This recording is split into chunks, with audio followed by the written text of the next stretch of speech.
What's going on, everyone? Welcome to Therapy on Two Wheels. Today we're going to be talking about why lane splitting and or lane filtering should be legal in all 50 US states. Let's jump in.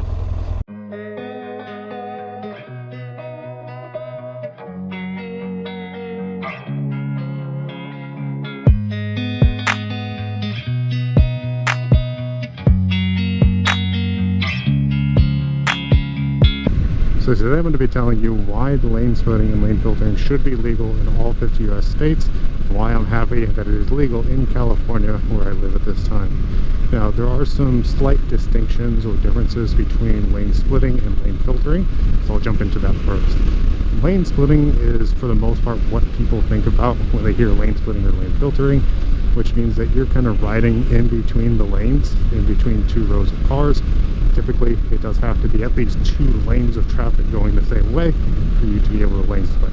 You can't do that with one single lane and just ride along the left or right hand side.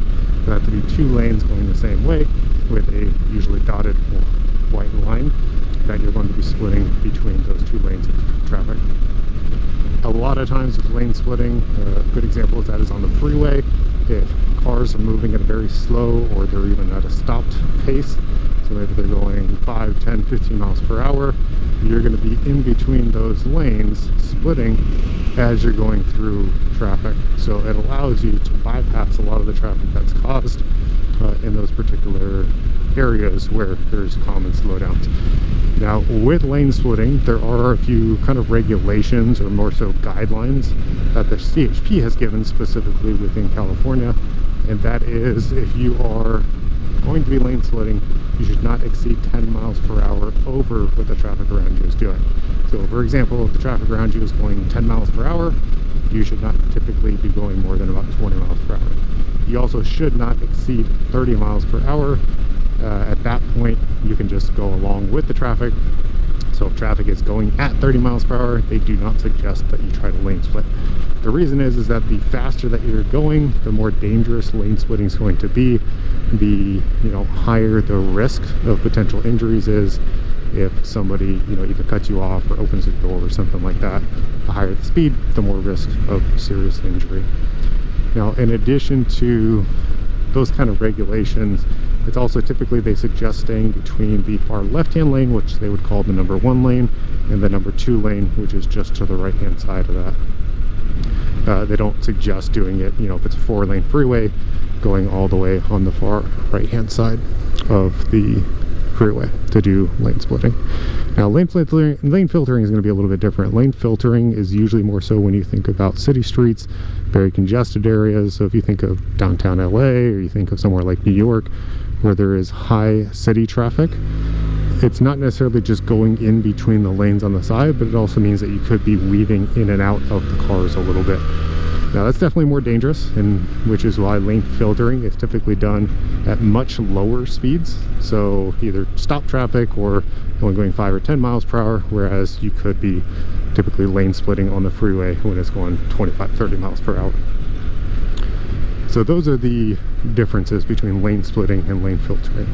Now, the first reason of why I think that it should be legal in all US states is that it does make riders on motorcycles safer in those types of scenarios. So when you are on the freeway and you're in stop and go traffic, I'm sure you've noticed this, or maybe you do it yourself, a lot of car drivers are on their cell phones, or they're looking at some other screen within their car, or maybe they're eating, or they're doing something else besides paying attention to the road.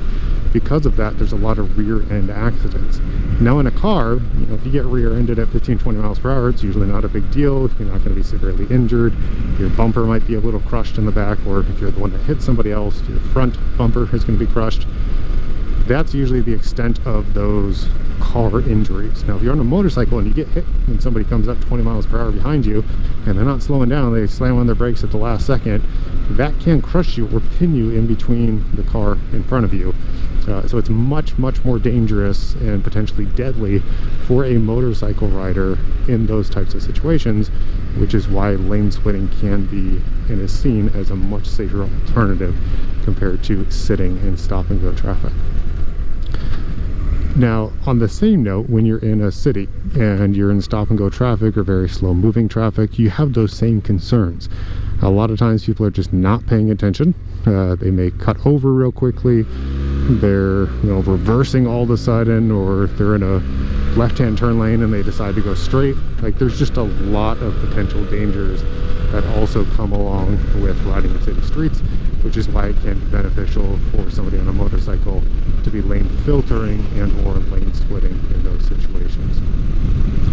Now, in addition to the safety concerns for the motorcyclist, it also cuts down on the congestion that you'll see on any kind of road. So whether it's a freeway, whether it's a city street, that's one less vehicle sitting in the line to be able to go to the destination that everybody else in the cars is going to. If you're lane splitting or lane filtering, you're not having to sit in that traffic. So not only is it safe for you as a motorcyclist, but it also prevents the car drivers from having one additional vehicle on the road, so it gets the flow of traffic moving a little bit better. Now, with the flow of traffic, the bike that I'm on right now is a liquid cooled bike, so it doesn't really need airflow to cool down the engine. It does that through liquid. For bikes that are air cooled, so like my Yamaha Bolt, for instance, is an air cooled motorcycle. It does need airflow, which means it needs movement of the bike to actually cool down the engine. When you're sitting in traffic and you're not moving at all, the engine is just sitting there heating up. So it's actually really bad for the engine to continue the heating, especially on warm days. When you are on an air-cooled bike, you do need to be moving, which is why it's beneficial for people on air-cooled bikes, specifically on motorcycles, to be able to lane split and or lane filter, because you're always constantly moving, which means you're cooling down that engine. The last thing, and the reason I would say why it's beneficial for motorcyclists, is that your hands get really tired with clutch control. I'm sure if you've taken an MSF course, or the first time that you start riding and you're learning how to go at slower speeds and you're learning how to use the clutch, your hand gets really tired. Maybe it starts cramping up. That's because at those lower speeds, maybe I'm sitting on the freeway for an hour in stop and go traffic, my hand is constantly going like this, in and out, in and out, in and out. It's a workout for your hand, and it gets very tiring at a certain point. So because of that, I would say, not having to use your clutch all the time, if you are going to be in those situations where you're not in a legal state for lane splitting or lane filtering, and you know that you're going to be riding in congested areas or you're having to stop and go all the time, get an automatic bike and get something where you're not constantly having to pull the clutch in and out just to keep yourself going 5 to 10 miles per hour. There's a few automatic bikes out there. The bike that I had is my first bike, the Honda CTX 700. They actually have a dual clutch transmission, which is basically means automatic, both in the Honda CTX and the Honda, I think it's the NX or NCX. It's just the taller version of that bike. Both of those would be great options for those types of scenarios where you can't lane split or lane filter, and you know that you're going to be in very slow moving traffic all the time, and you don't want to have to constantly be letting your clutch in and out. So those are the 5 reasons why I do think that lane splitting and lane filtering should be legal within all US states. Let me know if you do agree or disagree down in the comments. Like, comment, subscribe, hit that notification bell. I'll see y'all in the next one.